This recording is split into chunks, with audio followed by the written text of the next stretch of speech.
নমস্কাৰ এই মুহূৰ্তত আহি পৰিছে ৰাজ্যখনৰ বাবে ৰাতিপুৱাৰ কেইবাটাও বিগ ব্ৰেকিং নিউজ। আজি 6 আগষ্ট অসমৰ লগতে ভাৰতবৰ্ষৰ বিভিন্ন প্ৰান্তৰ পৰা এনে ধৰণৰ খবৰসমূহ নিতৌ চাবৰ কাৰণে চেনেলটো সাবস্ক্ৰাইব কৰি ভিডিঅ'টোত এটা লাইক কৰি দিব। এই মুহূৰ্তত জনাই আছো এটা ব্ৰেকিং নিউজ। আইনৰ উৰ্ধত কোনো নহয়, আইন হাতত লৈ উজনি অসমৰ শ্ৰমিকৰ ওপৰত অন্যায় কৰাটো সহ্য কৰা নহ'ব। নথিপত্ৰ পৰীক্ষা নকৰাকৈয়ে কেৱল সন্দেহজনক আখ্যা দি শ্ৰমিকক হাৰাশাস্তি কৰিছে একাংশই। অশান্তিৰ পৰিৱেশ সৃষ্টি কৰা দুষ্ট চক্ৰৰ বিৰুদ্ধে আৰক্ষীয়ে কেতিয়া ল'ব ব্যৱস্থা? শৃংখল চলিহা আৰু চিতু বৰুৱাৰ বিৰুদ্ধে এজাহাৰ দাখিল সংখ্যালঘু সংগ্ৰাম পৰিষদৰ। আন এটা খবৰ হৈছে প্ৰিয়ংকা গান্ধী উজনি অসমলৈ যাবলৈ সাহস নকৰিব, কিয়নো উজনিত মানুহ গোট নাখাব। সেয়েহে দুবৰি গোৱালপাৰাত আহিব বিচাৰে। গোৱালপাৰাত আগতকৈ আমাৰ ফলাফল বহুত ভাল হৈছে। লাহে লাহে ধুবুৰী গোৱালপাৰাতো আহিব নোৱাৰা হৈ যাব। প্ৰিয়ংকা গান্ধীৰ অসম ভ্ৰমণক লৈ ডাঙৰ মন্তব্য কৰিছে মন্ত্ৰী পীযুষ হাজৰিকাই। আন এটা খবৰ, আজি মিয়াই অসম পুলিচক হাত দিব সাহস কৰিছে। আজি মিয়াই মুখ্যমন্ত্ৰীক চেলেঞ্জ দিব পৰা হ'ল। তাৰ মানে অসমখন কোনফালে গতি কৰিছে? আমাৰ স্পষ্ট কথা, উজনি অসমৰ পৰা মিয়া যাব লাগিব আৰু এই সংগ্ৰাম চলি থাকিব। পুনৰ এইদৰে হুংকাৰ প্ৰদান কৰিছে জাতীয় সংগ্ৰামী সেনাৰ নেতা চিতু বৰুৱাই। আন এটা খবৰ, একাংশই শিৱসাগৰৰ পৰিস্থিতি বেয়া কৰিবলৈ চেষ্টা চলাই আছে। অখিল গগৈয়ে উচ্ছেদৰ বিৰোধ কৰাৰ কাৰণেই হয়তো এনে কৰিছে একাংশই। পৰিৱেশ বিনষ্ট কৰিব পৰা প্ৰতিটো পক্ষই এই কামৰ পৰা বিৰত থাকক। প্ৰশাসনক মই নিৰ্দেশ দিছো, কাকো যাতে আইন হাতত তুলি ল'বলৈ নিদিয়ে। এইদৰে মন্তব্য কৰিছে শিৱসাগৰৰ বিধায়ক অখিল গগৈয়ে। আন এটা খবৰ, চেঙেলীয়া ল'ৰাৰ কথা মতেই হিন্দু মুছলমানৰ সংঘাতত জঁপিয়াই নপৰিব।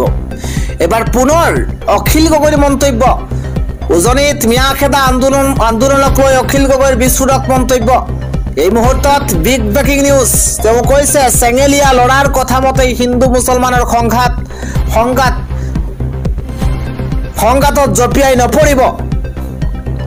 শিৱসাগৰত হিন্দু মুছলমানৰ সংঘাত লগোৱাৰ চেষ্টা কৰিছে বিজেপিয়ে। বিজেপি টাৰ্গেট কৰিছে এইবাৰ। অখিল গগৈয়ে হিন্দু মুছলমানৰ সংঘাতৰ পৰা সকলোকে বিৰত থাকিবলৈ আহ্বান জনাইছে অখিল গগৈয়ে।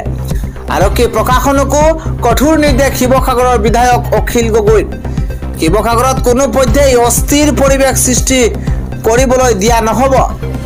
গুৰুত্বপূৰ্ণ খবৰ, চৰকাৰৰ কথা মতে সাম্প্ৰদায়িক সংঘৰ্ষ লগাব বিচৰাসকল হৈছে জাতিটোৰ বাবে শত্ৰু। শিৱসাগৰৰ মিয়া খেদা অভিযানক লৈ উদ্বেগ প্ৰকাশ কৰিছে অখিল গগৈয়ে। পৰৱৰ্তী খবৰ, এইবাৰ 200ৰ পৰা 300 বিঘা মাটি দখল কৰি সন্দেহজনক লোকে ব্যৱসায় কৰিছে। পৰ্যায়ক্ৰমে ৰাজ্যৰ 29 লাখ বিঘা মাটি বেদখলমুক্ত কৰিব এইখন চৰকাৰে। আৰু ক'ত ক'ত চলিব উচ্ছেদ, তাৰ তালিকা ইতিমধ্যে সাজু হৈ পৰিছে প্ৰশাসনৰ হাতত।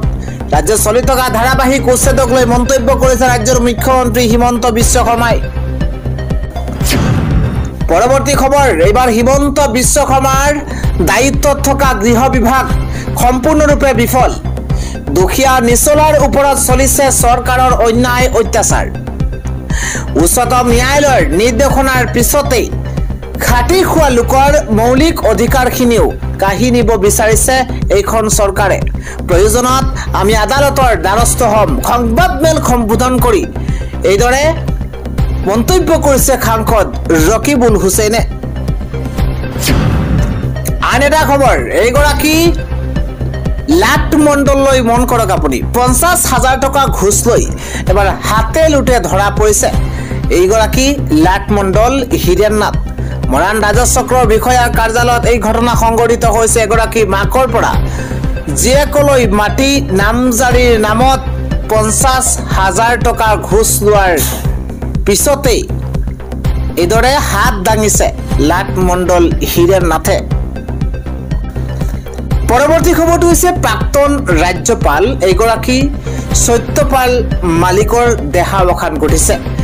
৭৯ বছৰ বয়সতে শেষ নিশ্বাস ত্যাগ কৰিছে এইগৰাকী প্ৰাক্তন ৰাজ্যপাল সত্যপাল মালিকে। আজি ৰাতিপুৱাৰ পৰৱৰ্তী ডাঙৰ খবৰ, এবাৰ মিয়ালেণ্ড নহয় গৰু পিটন দিয়া হ'ব মিয়াক। ১২ ঘণ্টাৰ সময়সীমা মিয়াক বান্ধি দিয়া হৈছে। মিয়া এৰিবই লাগিব। অবৈধ বাংলাদেশী মিয়াক স্থান খালী কৰিবলৈ মাত্ৰ ১২ ঘণ্টাৰ সময়সীমা বান্ধি দিয়া হৈছে, অন্যথা মিয়াক গৰু পিটন দিয়া হ'ব। গুৰুত্বপূৰ্ণ খবৰ, অবৈধ বাংলাদেশী মিয়াক স্থান খালী কৰিবলৈ ১২ ঘণ্টাৰ সময়সীমা মিয়ালেণ্ড নহয়, এবাৰ বেদখলকাৰী মিয়াক গৰু পিঠন দিয়া হ'ব। মিয়াৰ বাক্য আমাৰ হজম হোৱা নাই। অসমীয়াই হেংদাং ল'লে এই অৱস্থা বেয়া হ'ব মিয়াৰ। অসমত মিয়ালেণ্ডৰ দপদপনি নচলিব। পুনৰ বেদখলকাৰী মিয়াক সকিয়নি দিছে এইবাৰ অসমীয়া যুৱ মঞ্চই। আমগুৰি লাহুৱাটিং নামতি চামগুৰিৰ পৰা মিয়াক টালি টুপুৰা বান্ধি যাবলৈ হুংকাৰ প্ৰদান কৰা হৈছে। অবৈধ বাংলাদেশী মিয়াক স্থান খালী কৰিবলৈ ১২ ঘণ্টাৰ সময়সীমা বান্ধি দিয়া হৈছে। পৰৱৰ্তী ডাঙৰ খবৰ, আদালতৰ নিয়ম অমান্য কৰি কৰা হৈছে উচ্ছেদ। এইবাৰ ন্যায়ালয়ত শপতনামা দাখিল কৰিব লাগিব চৰকাৰে। এই মুহূৰ্তত গুৰুত্বপূৰ্ণ খবৰ জনোৱাৰ চেষ্টা কৰিছো। আদালতৰ নিয়ম অমান্য কৰি উচ্ছেদ চলোৱা হৈছে আৰু যাৰ বাবে চৰকাৰক শপতনামা দাখিলৰ নিৰ্দেশ দিছে ন্যায়ালয়ে। উৰিয়াম ঘাটৰ উচ্ছেদ 14 আগষ্টলৈ স্থগিত ৰখাৰ নিৰ্দেশ উচ্চ ন্যায়ালয়ৰ। ৭৫ জনকৈ লোকে উৰিয়াম ঘাটৰ উচ্ছেদৰ বিৰুদ্ধে কাষ চাপিছিল ন্যায়ালয়ৰ। আৰু উৰিয়াম ঘাটৰ সমগ্ৰ বনভূমি বন বিভাগৰ নে ৰাজ্য ভূমিও আছে, ইয়াক লৈ এতিয়া ন্যায়ালয়ৰ প্ৰশ্ন। বেদখলকাৰীক যদি কিয় চৰকাৰৰ PMOৰ ঘৰ প্ৰদান কৰা হৈছে? বেদখলকাৰী যদি কিয় চৰকাৰৰ ঘৰ প্ৰদান কৰা হৈছে? বিদ্যুৎ সংযোগ তথা অন্যান্য আঁচনিৰ সুবিধা প্ৰদান কৰা হৈছে। 14 আগষ্টলৈকে চৰকাৰক শপতনামা যোগে নিৰ্দিষ্ট তথ্যসমূহ দাখিলৰ নিৰ্দেশ দিছে উচ্চ ন্যায়ালয়ে। লগতে আবেদনকাৰীৰ পক্ষকো তেওঁলোকৰ হাতত থকা তথ্যসমূহ দাখিলৰ নিৰ্দেশ দিছে। মুখ্য ন্যায়াধীশৰ বিচাৰপীঠে দুখনকৈ আবেদনৰ শুনানি লৈ এই নিৰ্দেশ প্ৰদান কৰিছে। এই মুহূৰ্তত ৰাতিপুৱাৰ আন এটা ডাঙৰ খবৰ জনোৱাৰ চেষ্টা কৰিছো। বিজেপি চৰকাৰৰ এক ডাঙৰ সিদ্ধান্ত, প্ৰতিগৰাকী বিধায়কক দিয়া হ'ব iPhone 16 Pro আৰু iPad। বৃহৎ সিদ্ধান্ত এবাৰ বিজেপি চৰকাৰৰ।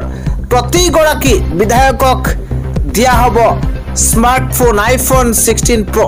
এটা গুৰুত্বপূৰ্ণ খবৰ, বিধানসভাৰ প্ৰতিগৰাকী বিধায়ক লাভ কৰিব iPhone 16 Pro আৰু iPad। প্ৰতিগৰাকী বিধায়কৰ বাবে বিজেপি চৰকাৰৰ তৰফৰ পৰা বৃহৎ সিদ্ধান্ত গ্ৰহণ কৰা হৈছে। প্ৰতিগৰাকী বিধায়কে লাভ কৰিব বিধানসভাৰ কাৰ্যকলাপ পেপাৰলেছ কৰাৰ বাবে চৰকাৰৰ এই বৃহৎ সিদ্ধান্ত। বিধানসভাৰ কাৰ্যকলাপ পেপাৰলেছ কৰাৰ বাবে চৰকাৰৰ তৰফৰ পৰা বৃহৎ সিদ্ধান্ত গ্ৰহণ কৰা হৈছে। মুখ্যমন্ত্ৰী অন্যান্য মন্ত্ৰীকে ধৰি শাসক বিৰোধী বিধায়কক প্ৰদান কৰা হ'ব iPhone 16 Pro আৰু iPad। দিল্লী বিধানসভাৰ ৭০ জন বিধায়কক এপলৰ iPhone প্ৰদান কৰাৰ সিদ্ধান্ত গ্ৰহণ কৰা হৈছে। ৰাতিপুৱাৰ পৰৱৰ্তী আন এটা গুৰুত্বপূৰ্ণ খবৰ, শৃংখল চলিহাৰ বক্তব্য সাম্প্ৰদায়িক। মন্তব্য অখিল গগৈ। এবাৰ ভাড়াঘৰত বিদেশী খেদা কাৰ্য অগণতান্ত্ৰিক বুলি আখ্যা দিছে অখিল গগৈয়ে। আমি জনাই আছো বিশেষ খবৰ, শৃংখল চলিহাক প্ৰত্যুত্তৰ দি বিস্ফোৰক মন্তব্য কৰিছে বিধায়ক অখিল গগৈয়ে। শৃংখল চলিহাক প্ৰত্যুত্তৰ দি বিস্ফোৰণ ঘটাইছে। শৃংখল চলিহাৰ মন্তব্য উগ্ৰ সাম্প্ৰদায়িক ৰাজনৈতিক মন্তব্য বুলি আখ্যা দিছে অখিল গগৈয়ে। অখিল গগৈয়ে কয় যে শৃংখল চলিহাৰ মন্তব্যই সাম্প্ৰদায়িক। মানুহৰ ভাড়াঘৰত সোমাই বিদেশী বিচৰা অভিযানে সম্প্ৰীতি বিঘ্নিত কৰিব। বিদেশীৰ বাসস্থানৰ তালিকা দি পুলিচ প্ৰশাসনৰ দ্বাৰা বিদেশী সদুৱাটোৱেই উচিত। সংগঠনৰ হেঁচাৰ লক্ষ্য চৰকাৰৰ হ'ব লাগে, জনসাধাৰণৰ নহয়।